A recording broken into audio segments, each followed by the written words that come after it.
안녕하세요. 제주대학교 양진건 교수입니다. 안녕하십니까 교수님, 강동호라고 합니다. 오늘 강동호 선생하고 책과 함께하는 인문학 여행을 떠나게 돼서 아주 영광입니다. 아이고 제가 영광입니다 교수님. 이 장소가 책과 함께하는 우리의 인문학 여행이 여기서 네. 출발해서 네. 이제 아무래도 대정을 빼놓을 수는 없죠. 그렇죠? 네네. 대정은 주사 유배지와 네. 그 다음에 그의 작품들이 보관되어 있는 주사관, 주사관. 그리고 네. 이제 그가 자주 다녔던 대정향교, 대정향교. 이렇게 겹쳐서 예. 우리 인문학 여행을 좀 둘러보고요. 예. 그 다음에 아마 우리 여행의 마지막이 연북정이 될 것 같아요. 연북정이요. 그렇죠? 네. 노을 지는 연북정의 그 풍경도 풍경이고, 노을 지는 연북정을 보게 되면은 유배란 것이 무엇인지, 그리고 유배인의 마음과 여러 가지 갈등, 심사를 헤아릴 수 있는 아주 멋진 장소가 될 것 같아요. 네. 알겠습니다. 그래서 오늘 잘 부탁드리겠습니다. 아이고, 즐거운 여행이 됐으면 좋겠습니다. 네, 고맙습니다.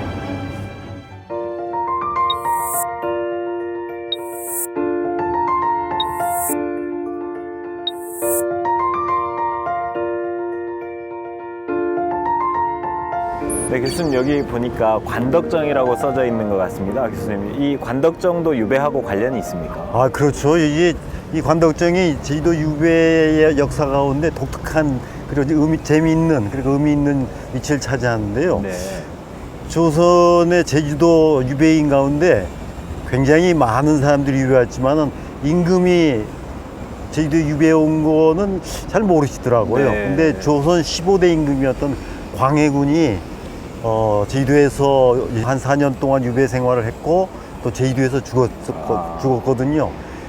죽고 나서 이제 제사를 지내야 되지 않습니까? 네. 그렇죠. 이제 시신을 저 남양주까지 옮기기 전에 네, 예. 제주도에서 소위 대제, 제일 큰 제사를 지내는데 바로 이 관덕정에서 광해군의 대제가 이루어집니다. 네. 그 다음에 야세에 의하면은 그 대제가 끝나고 나서는 사묵을 순례했다고 하거든요. 그렇습니까? 많은 사람들이 광해군이 유배 와서 그 위리안치대에서 감금된 채 살기 때문에 제주 사람들하고 만나지도 못했고 그게 무슨 영향을 줬느냐 그런 말을 많이 하는데 사실 만나지는 못했죠. 예. 그런데 죽고 나서 그가 치루어졌던 여러 가지 그 왕가의 예절, 그렇죠. 그렇겠네요. 그런 예. 것들을 이 제사라든가 이렇게 순례라는 걸 보면서 제주 분들이 그걸 봤을 거 아니에요.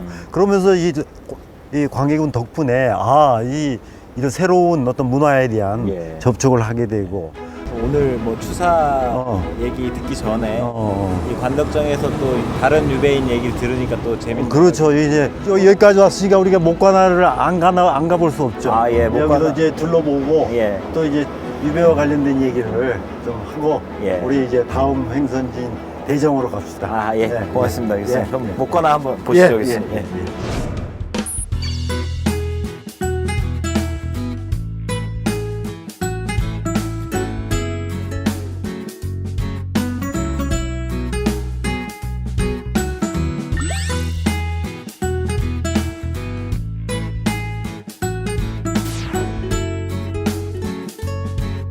여기 홍화각이라고 써 있네요. 여기가 어떤 곳입니까, 교수님? 그러니까 우리가 여기 전체를 이제 제주 목관화지에서 네. 조선시대 때 제주도 행정을 보던 장소죠. 관화. 예. 그런데 이제 이게 유배와는 여러 가지 그 외적으로 내적으로 의미가 있는데 네. 유배인들이 그 서울서 내려올 때 혼자 내려오는 게 아니라 그 직책에 맞게 인솔자가 있잖아요. 네, 네. 그 인솔자가 제주까지 같이 와서 이제 이 양반을 인수인계를 해야 되지 않습니까? 네. 그러니까 이제 공식적으로 유배인을 인수인계하던 장소죠. 그러니까 추사 같은 경우는 화북으로 와서 그날 저녁 때 오니까 이제 멀미가 심하니까 그 예. 화북 근처에서 하룻밤을 자고 다음 날 여기 제주 목관화에 와서 네. 이제 신고를 하고 그래서 자기 유배진 대정으로 가려고 하는데 바람이 너무 불어서 네. 여기 아전집에 좀 머물다가 네. 그 다음에 이제 대정으로 넘어가죠. 우리가 유배를 아무 섬에나 보낸 게 아니라 잘 알지만은 이제 그 두 가지 조건이 있어야 하잖아요. 하나는 유배인이 어떻든 죄인이기 때문에 유배인을 감독 관리할 수 있는 관청이 있어야 되죠. 그러니까 이제 그 제주도에 이 유배인을 관독할 수 있는 관청이 이곳이죠. 예. 그 다음에 또 하나의 조건은 그 유배지가 유배인을 먹여 살릴 수 있어야 하는 조건이 있는데 어떻든 그 관청이 있고 여기에 그 가장 책임자인 이제 목사하고 이제 유배인의 또 다른 관계가 있죠. 유배인은 겉으로 볼 때는 죄인이지만은 이게 대개 조선 중기 이후에 많은 유배는 정치적인 이해관계 때문에 얽혀져서 유배 오기 때문에 여기 그 목사나 혹은 현지 주민들은 그 유배인을 함부로 대하지 않고 일종의 뭐 보험을 들어뒀다고 할까요? 그 유배인하고 적절한 이 관계를 잘 맺습니다. 예를 들자면은 추사 김정희 같은 경우에는 달마다 목사가 이게 먹을 거라든가 이런 걸 보내주죠. 그래서 추사가 그걸 월해 그러니까 달마다 이렇게 얻게 되는 은혜로운 물건 뭐 이렇게 뜻해서 해서 도움을 받아요. 장인식 목사라고 해서 몰래 도와주고 또 추사도 그 장인식 목사를 위해서 도와주고 이런 현지 목사하고 이렇게 유배인의 관계가 굉장히 이렇게 우호적이라고 표현할까요? 물론 이제 상당히 사이가 안 좋고 그 목사 때문에 목사의 관리, 감독, 감시 때문에 또 목사 때문에 죽기도 하고 이런 경우도 있지만 도내에서는 비교적 자유스럽게 있을 수 있고. 그러면 목사의 그런 배려, 묵인이 있어서 이제 추사가 제주 사람들 만날 수 있었겠네요. 아, 그렇죠. 묵인과 배려 이런 것이 다 이렇게 혼합돼 있죠. 그래서 이제 관계를 맺고 유배 문화가 그렇죠. 만들어질 수 있었겠네요. 그렇죠. 단지 이제 겉으로 목사와 유배인 하면은 뭐 간수와 죄인처럼 이렇게 생각할 오해가 있는데 그렇지 않은 거죠. 그렇지 그래서, 않네. 그래서 우리가 이 목관화를 둘러본다는 것은 단순히 그 뭐 행정적인 이걸 취했던 장소라는 뜻도 있고 또 유배인과 그 목사와 어떤 묘한 그리고 실리적인 그리고 그들끼리의 어떤 우호적인 관계를 이해할 수가 있죠. 교수님, 그럼 목사가 배려하고 아까 묵인 말씀하셨는데 그렇게 긍정적인 역할만 했습니까? 유배인 입장에서? 아, 그렇진 않죠. 그렇진 않죠. 예를 들자면은 그 광해군 때 이제 임목대비 어머니가 유배 왔을 때 양호라는 목사가 있었는데 양호라는 목사가 아주 그 심하게 감독을 하죠. 그래서 굉장히 그 고생을 하는데 참 권불 10년이라고 광해군의 그 이제 이 세도가 오래 갈 줄 알았더니 이 인조반정으로 이렇게 세상이 뒤집어지잖아요. 그러면서 이제 그 복권이 되게 되는데 그때 그 괴롭혔던 양호 목사가 참수를 당했죠. 예? 참수요? 그냥 관직 뺏긴 게 아니라 현장에서 이제 처형이 됐죠. 목사란 게 늘 뭐 이렇게 유배인을 위해서 뭐 봉사하고 배려해주고 묵인했던 것만 아니고 봉사하고 묵인해야 되겠습니다. 목사 입장에서는 이거 그러니까 잘못하다가는 또 가정을 이룬다든가 뭐 이렇게 사제공인 여러 가지 방식들이 등장하고 거기에 목사가 어떻게 관여를 하고 어떻게 도와주고 또 뭐 이렇게 그게 이제 전형적인 제주도 유배 문화의 골격을 이루는 재밌는 스토리들이 그렇죠. 많겠습니다. 그러니까 유배 문화란 것이 제주 유배인 한 사람에 의해서 이루어지는 것이 아니라 유배인 그리고 제주도 사람 그리고 중간에 이런 목사 관리들 이런 것들이 이제 다 복합된 쌍방적인 문화라고 이해하면은 아주 재밌습니다. 그럴 것 같습니다. 자, 그러면 여기 이 정도에 마무리하고 우리 좀 이제 둘러보고 좀 이제 오후에는 저 가서 추사관도 좀 보고 그러고 이렇게 좀 바쁘게 인문학 여행을 좀 다녀봐야 될 것 같아요. 알겠습니다.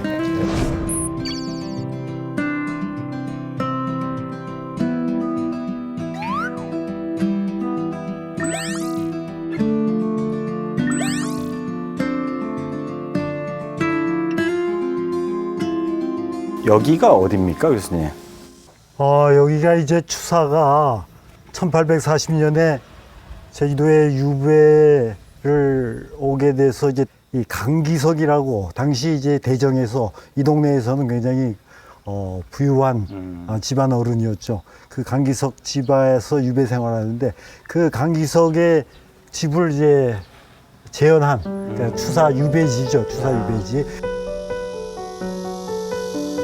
여기가 좀 잘 사는 집이었겠네요. 그래서 잘 살고 당시 강기석도 추사에게 뭔가 이제 이 양반이 대단한 학자고 예술가라는 걸 또 알기 때문에 이분에게 도움을 좀 받고자 했었던 것 같은데 강기적 그 형제들이 굉장히 많았어요. 네. 형제들이 7형제가 되는데 그 형제들이 굉장히 이제 도움을 많이 받죠. 요즘 말로 말하면은 거의 가정교사로 입주했다고 해도 네, 과언이 아닌데, 네. 그러니까 추사가 여기 와서 이제 자기 유배 생활에 도움도 받고 자기도 도움도 주고 그러죠. 되게 우리가 유배 문화 하면은 아주 특출한 유배인이 일방적으로 베푸는 어떤 시혜처럼 얘기하는 사람들이 있는데 유배 문화라는 것은 그렇지 않고 유배인과 그 현지 제주도 주민들 사이에 쌍방적으로 주고가면서 얻어지면서 그 이루어진 독특한 문화인데 이 추사야말로 그 제주 유배 문화의 아주 그 전형적인 모습을 보여주는 것 같아요.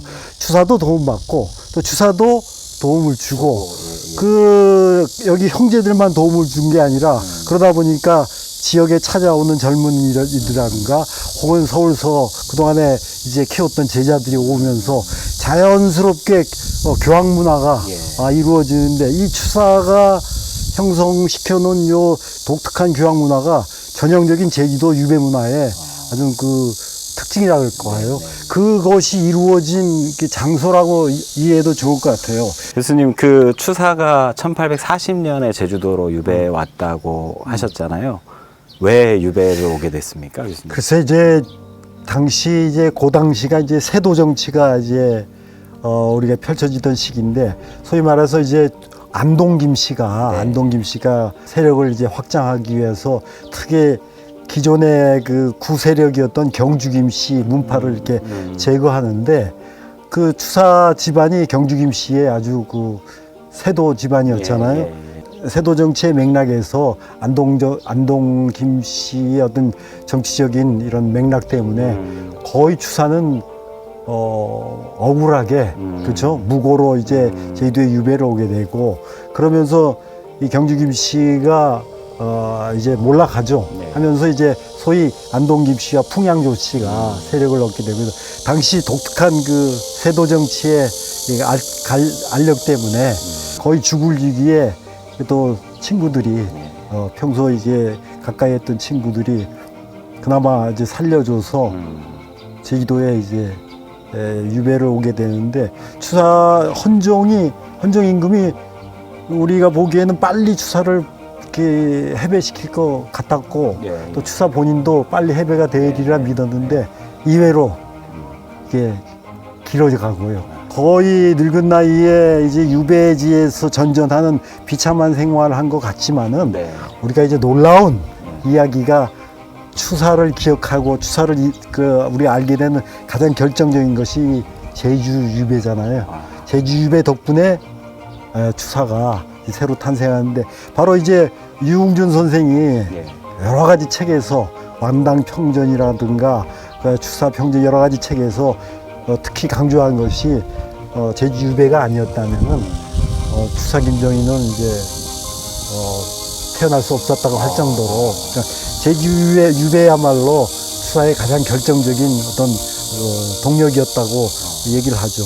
그 제주 유배길에서 추사를 만나다 그 책을 우리가 이제 편찬했었잖아요. 그래서 많은 분들이 8년 3개월의 이야기가 궁금할 것 같아서 그 제주 유배길에서 추사를 만나다라는 책을 이렇게 어줍지 않게 썼는데 많이 이렇게 읽으셨더라고요. 다들 재밌게 읽었다고 얘기를 들었습니다.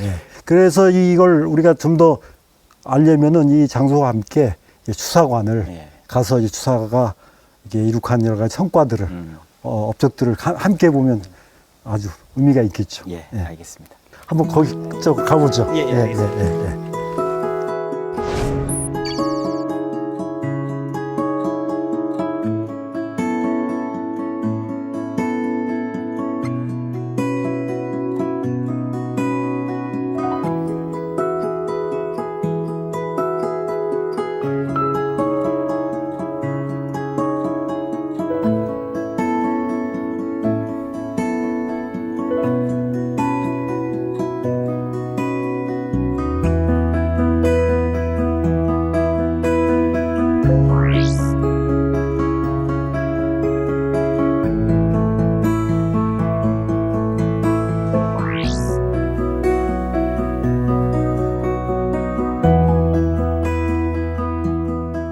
추사가 제주도에서 어떤 식으로 살았는가를 보여줄 수 있는 이제 가장 완벽한 그림이죠. 이게 제자 소치가 그린 건데 이제 제주도에서 남학신을 신고 네. 그죠?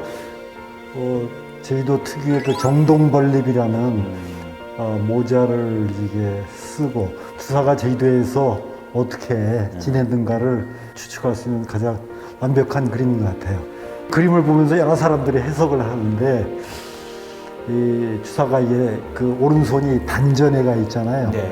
그래서 뭐 이제 단전 호흡 같은 것을 즐기면서 장수를 했다든가 뭐 여러 가지 얘기를 하지만은 단지 당시의 추사의 모습만이 아니라 유대인으로서의 모습과 또 제자들과의 어떤 관계, 평소 전했던 소동파에 대한 어떤 애정, 동시에 여러 가지를 읽어낼 수 있어서 참 소중한 그 그림 같아요.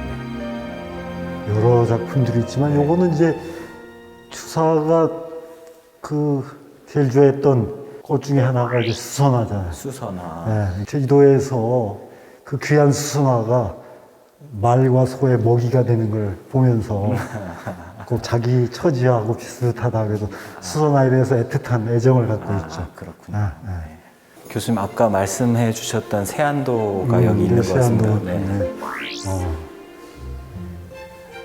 이게 2020년에 네. 그 손창근 선생이 이제 기증을 해주셔가지고 네.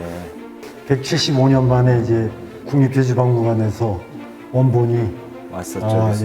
전시됐었죠. 여기 보시면은 장무상망이라는 도장이 찍혀요. 장무상망. 장무상망. 네. 우리 서로 오래도록 서로 잊지 말자. 잊지 말자. 그러니까 스승과 제자 간의 사제관계의 절정을 담은 그림 같아요. 그래서 많은 사람들이 이 그림 속에 담겨진 의미에 감동하고 또 공감하고 하면서 이제 뭐 제주도 초가를 그렸다, 뭐 또 제주도 소나무를 그렸다 하는데 사실 이건 뭐 실경산수화가 아니라 어떤 게 추사의 마음 그리고 이상적의 마음을 그린 작품이라고 할 수 있겠죠. 이 발문에서 우리가 늘 가장 많이 이제 그 얘기하는 내용이 있잖아요. 그걸 제가 한번 잠깐 읽어볼까요?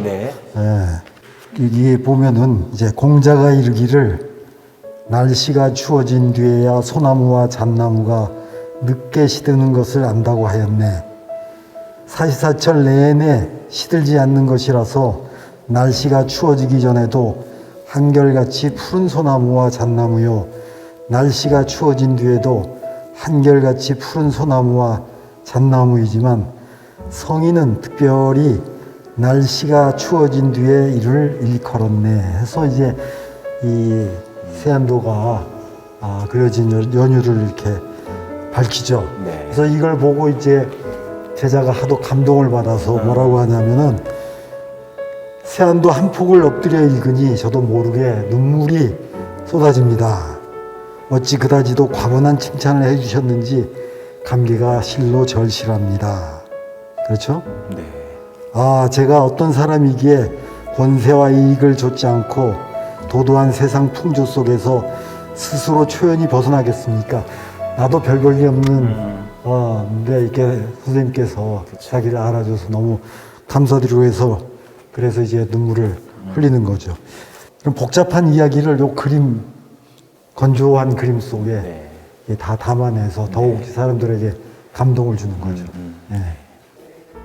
저 글씨가 굉장히 유명하죠. 이제 추사가 마지막 썼고 추사가 거의 이제 마지막에는 그 불교에 귀의했다고 해도 과언이 아닐 정도로 봉은사에 있으면서 이제 죽기 3일 전에 썼다 그러잖아요.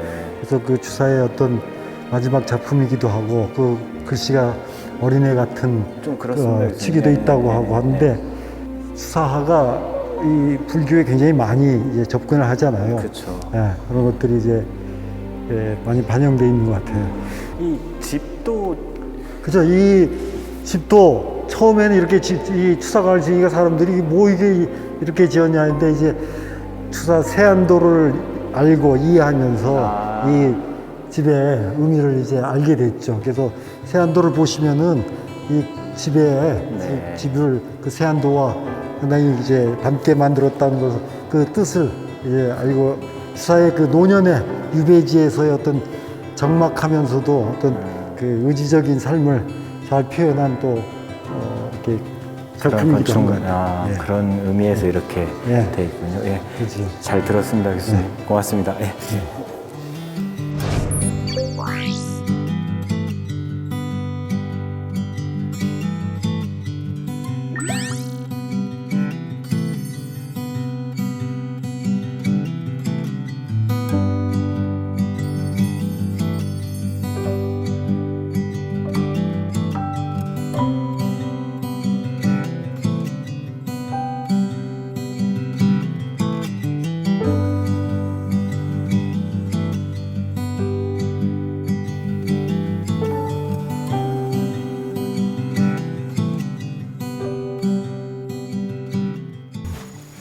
여기가 이제 동제죠, 동제. 예.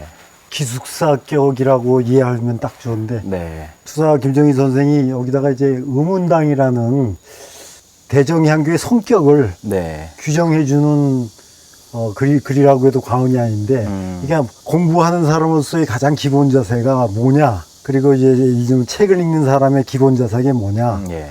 우리가 인생을 살아가면서 가져야 될 기본 자세가 뭐냐 할 때 추사 선생은 그걸 이제 어떤 의문을 갖고 물어야 된다. 그렇죠?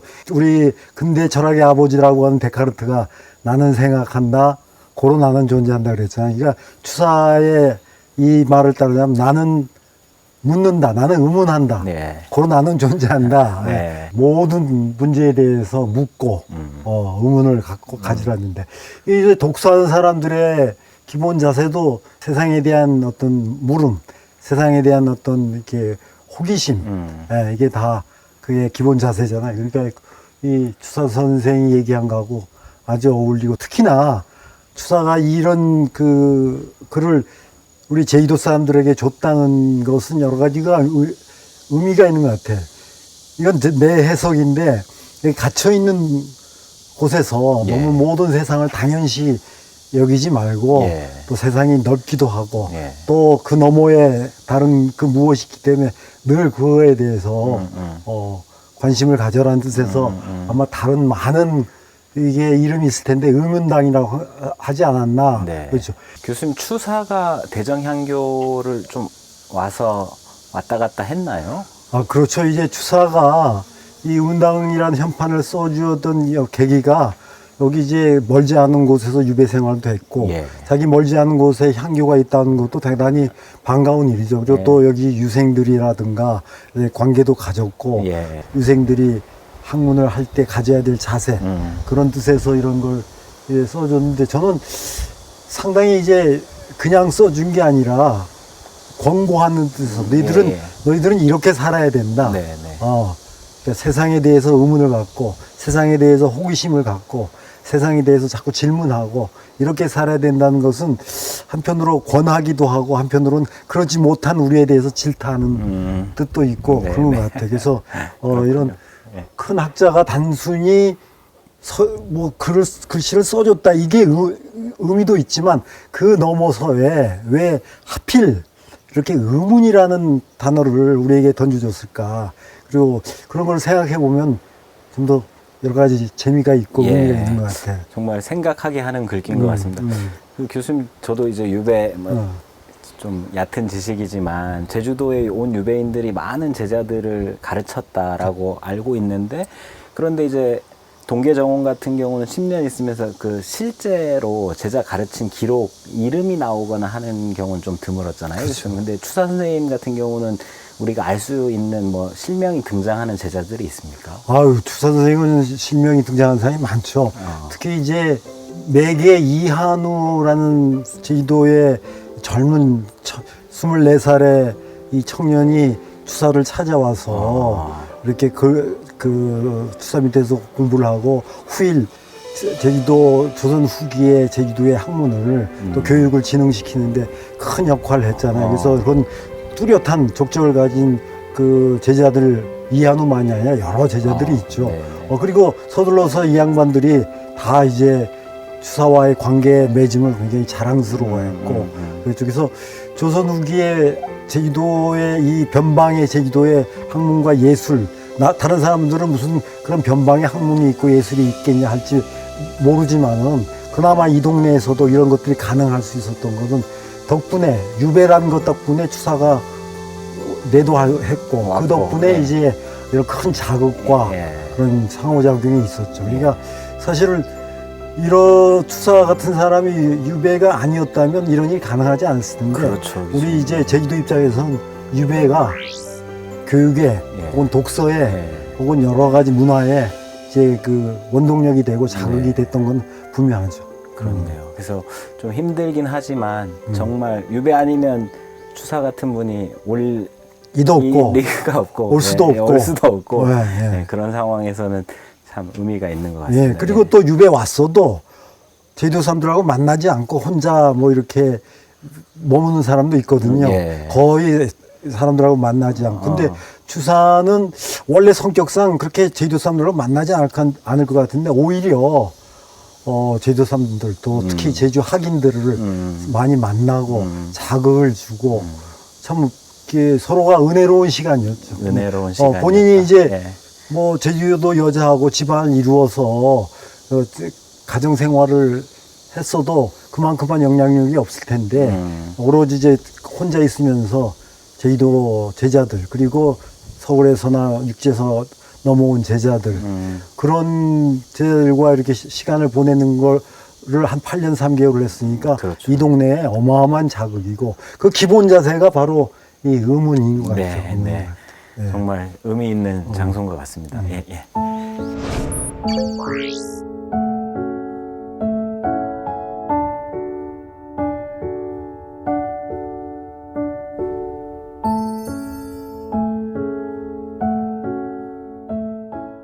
교수님 여기 참 노을이 좋습니다. 아, 참 노을이 좋네.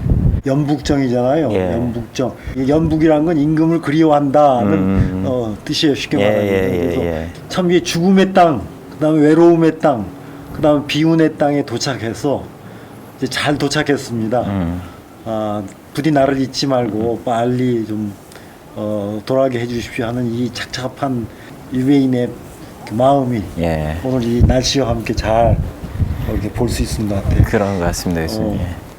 추사가 이제 제주도에 와서 쓴 여러 가지 시가 있는데 굉장히 이 유배지에서 그다음에 이런 착잡한 마음을 잘 그린 시가 있어서 한번 제가 읽어볼까요? 네, 한번 읽어봐 주십시오, 교수님. 붉은 새가 나는 하늘 끝 바다 물가에 한라산은 구불구불 서쪽까지가 뻗쳐 있고 들 가운데 작은 고을 겨우 말만 한데 푸른 돌 담은 짧은 대울타리와 이어져 있구나. 신선들의 약은 돌나루방에 엉켜 있고 송죽의 굳은 절개는 동문 쪽의 사당에서 기리는구나. 이곳의 집들은 모두 수성 아래 자리 잡았는데 수선화는 천떨기요 또한 만가지로다. 원운연의 죄인으로 해주밥을 먹던 그분 비바람에 삿갓 쓰고 나막신 신고 이 땅에 온 걸 잊었구나. 섬의 아이들과 바닷사람과 요즘 들어 점점 친숙해지니 이 따금 현자도 묻고 기자도 묻곤 하는구나. 기러기가 아마도 돼지고기보다 더 나을 것이고 보리 누룩으로 새로 빚은 막걸리 한 동이에 그들 먹하구나. 오색구름 나는 곳에 꿈이 신랄같이 끌려다니니 답답한 마음 풀어주는 푸른 구름이 비꼈구나. 시적인 완성도도 그렇지만은 무엇보다 추사가 제주도 낯선 곳에 이제 수산 화북을 통해서 들어왔고 55세 늙은 나이에 겪는 여러 가지 우여곡절을 시 한 편에 이렇게 다 옹축해낸 것 같아요. 그러니까 한 구절 한 구절이 추사의 어떤 안도감 혹은 착잡함 혹은 미움과 기쁨과 슬픔 그리고 어쩔 수 없는 절망 그리면서도 이제 못다한 희망 이런 게 다 섞여져 있어가지고 시로서도 대단하지만은 한 유배인의 심정을 잘 드러내서 읽는 사람으로 하여금 굉장히 공감을 하게 하는 것 같아요. 좀 어렵긴 해도 그래도 뭐 섬 아이들하고 이제 가까워진다는 표현도 들리고요. 그다음 뭐 동계 얘기도 있는 또 것 같고 뭐 술도 한잔 예. 해서 술도 한잔해서 좀 비척비척거려 예. 하는 한 외로운 남자의 예. 모습도 보이고. 오늘 또 교수님한테 들었던 수선화 얘기도 있네요. 그렇죠. 예, 수선화 예. 이제 자기처럼 대접받지 못하는 것 같은 네. 수선화 얘기 나오고. 네. 그러니까 사실 뭐 시라는 게 그렇잖아요. 어떤 짧은 문장 안에 자기 모든 것을 이렇게 웅축해내는데 네, 네. 그런 것 같습니다. 여기 절망의 땅에 와서 보고하면서 살아서 바다를 건넌 안도감. 그렇죠. 예. 그다음에 또 절망의 땅에 온 그 슬픔, 또 희망, 빨리 해달라는 희망, 이런 여러 가지 의미가 있는 것 같고, 제가 교수님 책을 읽은 적이 있거든요. 근데 거기에서 이제 제주 바다를 건너는 그 표현 중에 삶과 죽음의 갈림길이다, 이런 표현을 되게 감동 있게 그런 것 같아요. 이렇게 봤었던 거. 파도가 오르고 내릴 때마다 오를 때는 삶을 느꼈을지 모르고 내려갈 때는 죽음을 느꼈을지도 모르는데 네. 그런 교차하는 시간이 유배의 시간이고 예. 그런 삶과 죽음이 교차하는 곳이 또 유배지고 또 그런 곳에 도착할 때 이런 곳에서 자기 마음을 이렇게 드러내는 곳이 이런 연북정 같은 네. 그런 곳이어서 상당히 그 뭐라 그럴까요? 인생의 희노애락이 유배라는 이 단어 속에 다 들어가 있고 어쩌면 뭐 유배가 옛날 이야기가 아니라 오늘 현재 또 유배가 진행 중이고 우리도 이렇게 코로나나 이런 걸 겪으면서 여전히 유배인의 심정으로 살지 않는가 그런 것 같습니다. 예, 오늘 짧은 시간이지만 뭐 교수님 덕분에 추사에 대해서 많이 듣게 되고 또 유배에 대한 이해도 많이 하게 되고 그래서 좀 뭔가 어려운 시기를 좀 잘 이겨내야 되겠다라는 생각을 그렇지. 하게 됩니다. 예. 뭐 유배란 것을 꼭 뭐 알아서 그 어려운 문헌을 이해하고 누가 남긴 글을 뭐 읽어서가 아니라 유배란 것이 일단 그 여러 익숙했던 사람, 친했던 사람들과 떨어지고 네. 그게 언제까지 갈지 모르는 네. 절망 속에서도 다른 사람을 만나고 또 제자들 기르면서 예. 또 희망을 만들어내고 예. 이게 유배의 현재 예. 진행형의 어떤 그 주제인 것 같아요. 그런 것 같습니다. 네. 예. 그래서 좀 의미가 색다른 것 같습니다. 그렇죠. 네. 우리의 오늘 유배 이야기도 이로써 이제 막을 내려야 할 텐데 그런 것 같아요. 꼭 이런 장소를 들리지 않더라도 그 꼭 유배지 현지에 가서 또 유배인들을 만나보고 유배인의 자취를 만나보는 것도 좋지만은 요즘에 좋은 책들이 많잖아요.